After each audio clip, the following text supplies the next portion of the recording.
Prof, a very good afternoon to you.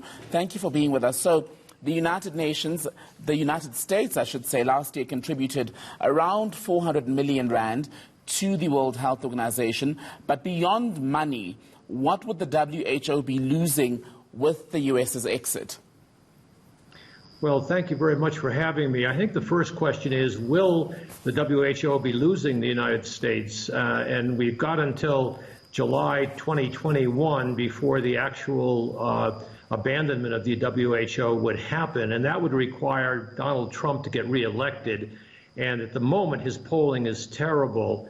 This is a stupid move on his part at the height of a pandemic to try to get out of the WHO or declare the intention to leave for the reasons that you've already mentioned. And it seems like he's offended his allies, and he's also galvanized his opposition. But his base that is nativistic and isolationist and racist, they seem to like the idea that the UN is somehow an enemy of the United States.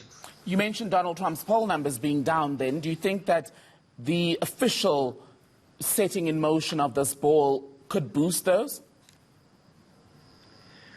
Well, at the margins it may. It really does tell South Africans that this democracy of the United States is in deep trouble. It's pitiful, really, and it makes me very upset to see a country which, in fact, in the WHO supports polio eradication and TB treatments and vaccination programs, all very practical at the height of a pandemic, to make the issue of China, who actually is smiling right now because this just strengthens their hand, and Xi Jinping has already committed additional money to the WHO. Chinese are a relatively small contributor, but I should also add that while the United States provides 15% of the budget, both in required and in voluntary contributions, the Bill and Melinda Gates Foundation doubles that amount. And so the Gates Foundation will continue to support the WHO regardless. Just on China, there are a lot of people who said that China's influence in the United Nations structures and, by extension, the World Health Organization renders this upcoming WHO investigation into the initial outbreak of COVID-19 in Wuhan, China, and subsequent events pretty much dead in the water, because Chinese allies will see to it that China does not face too harsh a criticism for what happened in December of 2019. Do you agree with that? Well, you make a very good point. It's hard to know the politics right now because they're so volatile. But you're good to remind everyone that the WHO is a conglomeration of sovereign states.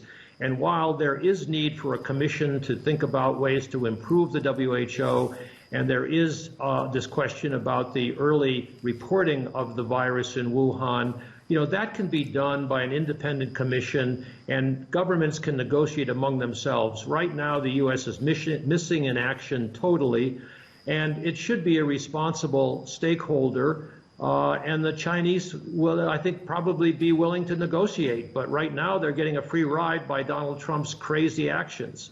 Outside of the COVID-19 pandemic, Donald Trump and everything else that's happened around the WHO linked to that particular angle, to what extent do organizations like the World Health Organization and other UN bodies have to reform? Because they've pretty much stayed the same for decades.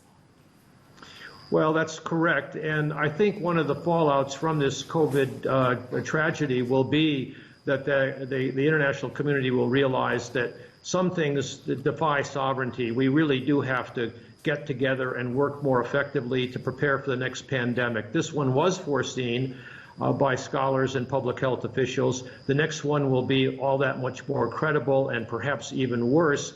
Plus the fact you've got climate change going on in the background. But let us not forget that there was cooperation in the Paris Peace Accord and in for climate change, and in the Green Fund for Africa that would facilitate assistance and mitigation here. And there's no reason why on God's green earth we cannot get international cooperation to be improved in light of these threats.